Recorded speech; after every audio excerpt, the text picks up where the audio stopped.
पहिलो कोरिन्थी 6:12 सबै कुरा मेरो निम्ति न्यायसङ्गत छैन, तर सबै कुरा फाइदाका छैनन्। सबै कुरा मेरा निम्ति न्यायसङ्गत छैन, तर म कुनै कुराको कमारो हुने छैन। त्यहाँबाट के बुझ्यो छोरो त्यो भर्सबाट? कमारो हुने छैन भन्ने कुरा, तर म कुनै पनि कुराको के हुने छैन? कमारो भनेको थाहा छ? कमारो भनेको खाँचो होइन, स्लेभ। स्लेभ भनेको थाहा छ? स्लेभ नेपालीमा दास भन्छ। दास यो दास भन्ने शब्द के हो भने मान्छेले पहिलाको समयमा, अहिले पनि नेपालमा कमलरी भन्ने एउटा कमलरी भन्ने छ, जहाँ चाहिँ नि मान्छेलाई के गर्छ थाहा छ? गरिब मान्छेलाई धनी मान्छेहरूले किनेर पैसा तिरेर त्यसलाई सधैँको निम्ति आफ्नो घरमा राख्ने है। जबसम्म उसले पैसा तिर्दैन त्यसले जान पाउँदैन, अनि त्यसलाई कुटे नि मारे नि के पनि हुँदैन। त्यो जनावर जस्तै, जसरी हामी खसीलाई किनेर ल्यायौँ भने नि त्यसलाई हामी काटे पनि छोडे पनि त्यो हाम्रो कुरो हुन्छ नि त। कमारो भनेको त्यो एउटा शब्द हो, र त्यो एउटा चलन थियो जुन बेलामा मान्छेहरूले मान्छेलाई किनेर जे पनि गर्न पाउँथ्यो, मतलब उसको अधीनमा हुनु पर्थ्यो है। अनि हामी पनि जब एक समय पापको कमारो भयो, पापले जब हामीभित्र मानिसभित्र आदमको बगैँचामा जब पाप छिर्यो नि, त्यतिखेर मानिस के भयो? पापको कमारो भयो। अनि पापको कमारो हुनलाई येशू ख्रिस्टले के गर्नुभयो थाहा छ? आफ्नो रगत तिरेर, रगतको मूल्य तिरेर हामीले पापको कमारोबाट के गर्नुभयो? निकाल्नु भयो हो। अब यो कुरो हाम्रो पापसँग थियो। कुनै पनि कुराले हामी मानिसलाई, जस्तै विद्यार्थीलाई, तिमी सानो छौ नि, तिमीभित्र एउटा स्वभाव हुन्छ। स्वभाव भनेको थाहा छ? तिमीभित्र, हामी हरेक मानिसभित्र के हुन्छ? एउटा स्वभाव हुन्छ। जस्तै चकचक गर्ने स्वभाव हुन्छ, राम्रो बानी हो कि स्वभाव भनेको बानी। तिमीभित्र राम्रो र नराम्रो दुईवटा स्वभाव हुन्छ। तिमी म हरेक मानिसभित्र के हुन्छ? राम्रो र नराम्रो स्वभाव हुन्छ है। त्यो राम्रो स्वभाव यदि हामीले सधैँ प्रयास गर्यो भने, हरेक दिन त्यसैलाई चलायो भने हामी राम्रो भएर आउँछौँ होइन। तर यदि हामी त्यही स्वभावलाई के गर्यो भने नराम्रो कुरा प्र्याक्टिस हरेक दिन प्रयास त्यसैले गऱ्यो भने हामी के हुन्छौँ? नराम्रो हुन्छौँ, यदि नराम्रो गर्छौँ है। सो मानिसभित्र दुईवटा स्वभाव हुन्छ, एउटा नेगेटिभ, एउटा पोजिटिभ। ओके, सो यो जब बच्चाहरू हामी स्कुलमा हुन्छ नि, अनि साथी हुन्छौँ। सो साथीमा के गर्छौँ भने साथीले चकचक गरे आफू पनि चकचक गरिन्छ। अनि गर्दा आज गर्यो, भोलि गर्यो, पर्सि पनि गर्यो, नि पर्सि पनि गर्यो। अनि यस्तै चकचक गर्ने एउटा हामीभित्र गऱ्यो भने के हुन्छ? स्वभाव चाहिँ के हुन्छ? विकसित हुन्छ है। अनि त्यो चकचक गर्ने स्वभावले के हुन्छ भने नि हामीभित्र सधैँ त्यो चकचक गरिराख्ने बानी बस्छ है। यदि हामी स्वभाव गर्दै गऱ्यो, त्यसैले अभ्यास हरेक दिन गऱ्यो भने हामी के को कमारा हुन्छौँ? चकचके स्वभावको कमारा हुन्छौँ है।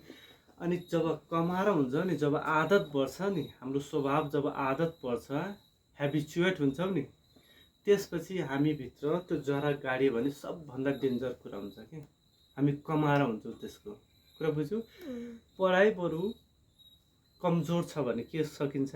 आजको एक हप्ता एक महिनामा प्रयास गर्यो भने राम्रो गर्न सकिन्छ होइन। तर यदि बानी लागेछ भने त्यो बानीबाट निस्किनलाई मान्छेलाई एकदम गाह्रो हुन्छ। जसरी कि एउटा जाड खाने मान्छेले छ नि, आज जाड खान्छ, बाटोमा सुत्छ होइन। जब उसलाई होस आउँछ, उसले के हुन्छ थाहा छ? ला म त उठ्दाखेरि म त जाड खान्छु, छ्या अब भोलिदेखि खाँदिनँ, अब कसम खाँदिनँ भने उसले गर्छ। फेरि जब उसले रक्सी देख्छ, जाड देख्छ, त्यसपछि उसले के गर्छ? आज खान्छु, भोलिदेखि खाँदिनँ भने फेरि आज खान्छ। यस्तै गर्दै जाँदा उसको जीवनकाल बित्छ, तर उसले चाहिँ नि आफ्नो स्वभावबाट के हुन सक्दैन? त्यो छुटकारा पाउन सक्दैन। कुरा बुझ्यौ? अब यसै गरी हामी एउटा हात्तीको उदाहरण है। हात्ती जब सानोमा बच्चा हुन्छ नि, त्यो बच्चाको हात्तीलाई अलिकता ठुलो भएपछि जङ्गलतिर नजाओस्, अन्ततिर नजाओस् भनेर के गरिन्छ? साङ्लामा बाँधिन्छ। कुरा बुझ्यौ? साङ्ला भनेको चेन। त्यो चेनमा उसको खुट्टामा बाँधियो भने ऊ आफ्नो माउसँग र त्यही आफ्नो बस्ने ठाउँमा मात्र बस्छ। तर त्यो हात्ती ठुलो भए पनि है त्यसलाई के मेन्टालिटी फिल हुन्छ भने म यो साङ्लामा छु, अब यहाँबाट म मुक्ति हुन सक्दैन भनेर ऊ कहिले पनि त्यहाँ छोडेर पनि जाँदैन। कतिवटा नेटहरूमा पनि हामी देखेका छौँ है, यदि कुनै पनि चरा उड्ने चरालाई सानोदेखि बच्चादेखि उसलाई एउटा कुखुराहरूसँग राखिदियो भने ऊ पनि उडेको हुँदैन, किनभने उसको सङ्गत कस्तो छ कुरा बुझ्यो, सङ्गत जस्तो हुन्छ नि त्यस्तै उसको सोच डेभलप हुन्छ। अनि त्यो सोचले जुन माइन्ड सेटमा हुन्छ नि हाम्रो सोच हुन्छ नि त्यसको हामी दास बन्दै गयो भने हामी फेरि उन्नति प्रगतिमा कहिले पनि जान सक्दैन कुरा बुझ्यो। सो हामीले के गर्नुपर्छ, हरेक दिन के गर्ने प्रयास गर्ने, आज चाहिँ एटलिस्ट थोरै प्रयास के गर्ने, आज म राम्रो बन्छु अलिकता ज्ञानी बन्छु भन्ने एउटा स्वभावको के गर्ने विकास गर्ने कुरा बुझ्यौ। अब स्कुलमा जब तिमी साथीसँग बस्छौ नि तिमीले सोच्नुपर्छ कुन साथी चकचक धेरै गर्छ, त्योभन्दा अलिकता छुट्टिएर आफूले मेहनत गरेर आफैलाई तिमीले अनुशासित राख्नुपर्छ है। अब मैले एउटा स्कुलमा पढाउँछु, स्कुलमा चाहिँ नि एउटा बच्चा छ, अरू बच्चालाई हल्ला गरे पनि उसले यसरी हेरेर म्याथको जब म सिकाउँछु नि यसरी के अरू बच्चा चकचक गरे पनि छेउको गरे पनि उसले के गर्छ, मैले पढाउँदा यसरी उठेर उसले देखेन भने यसरी बेन्चबाट उठेर बिचारा हेरिरहन्छ बोर्डमा। यस्तो मेहनत गर्ने एउटा बच्चा छ, हो यस्तो स्वभाव उसले अरू आफ्नो छिमेकी आफ्नो साथीसँग पनि के गरेछ, आफैले एउटा के गरेछ राम्रो स्वभाव उसले विकास गरिरहेको हुन्छ। र त्यो बच्चा एकदम राम्रो पनि छ, ज्ञानी छ, बाहिर देख्यो भने सर नमस्ते भन्दै आउँछ त्यो बच्चा है। सो तिमीले पनि स्कुलमा जब साथीसँग बस्छौ है तिमीले आफ्नो अनुशासन हुनुपर्छ, अनुशासन र राम्रो कुराको प्रयास गर्नुपर्छ है छोरो है।